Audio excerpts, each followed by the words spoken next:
All right, welcome back to the coaches meeting. This week we're going to switch it up a little bit, but first we want to recap the nutrition we've been talking about for the last 8 weeks. So your top 5 supplements: protein, a greens replacement, branched chain amino acid, omega-3 or some type of fish oil, and creatine. That's really the essential stuff. We've covered that at length.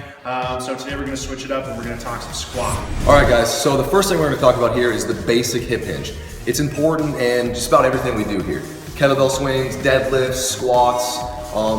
It's a really fundamental athletic movement, okay? So Athena's gonna demonstrate here for us a basic hip hinge. She's gonna physically put her hands here in her hip creases and drive her hips back to the other wall and load those hamstrings. That's plenty there. Okay, you can come back up. So notice how when she's pushing her hips back, her chest has to come forward. And you know, we always talk about a high chest position so we can keep our back nice and straight. If she's keeping those abs really tight, it's completely safe to let that chest come forward. So go ahead and push your hips back again.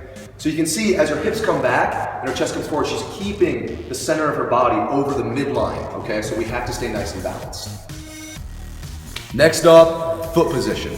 So we don't want to be too wide, we don't want to be too narrow. Usually the rule of thumb is outside our hip distance, inside shoulder width is going to be right for most people. Obviously over time, you're going to develop what's right for you, but the big thing we want to talk about today is those toes are tracking out slightly and we're really trying to create torque in our hips. We do that by screwing those feet in hard. We're not just driving the knees out, we're feeling the tension in our hips, screwing them in and loading the weight back on the heels. All right guys, first thing she's going to do is set her feet. Like we said, usually about shoulder width distance, track those toes out slightly, then she's gonna screw her feet into the ground, really create a lot of tension in her hips, weight back on those heels. Remember, when you step it out, guys, you have all the time in the world to get everything where you want it. So she's gonna set her feet right where she needs them, track those toes out. First thing she does is shift the weight back to her heels, bring that breath in, abs tight, and then she's gonna hinge back and then lower. Notice how she pushes her hips back as the first motion, and then she continues the hinge as she's squatting down, keeping the weight back on those heels.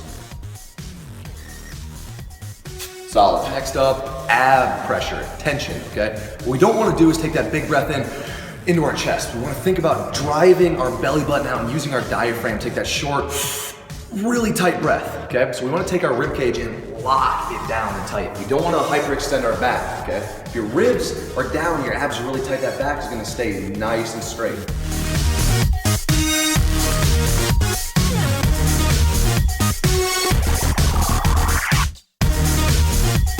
So a little recap. The biggest things we want to see in that squat is a good hinge, driving those hips back on the heels, lots of ab pressure, using that diaphragm to stay tight, and foot positioning. So screwing our feet in, get tension in our hips, and again, back on the heels. Next week, we'll build upon that, a little more advanced squat technique. So stay tuned next week, guys.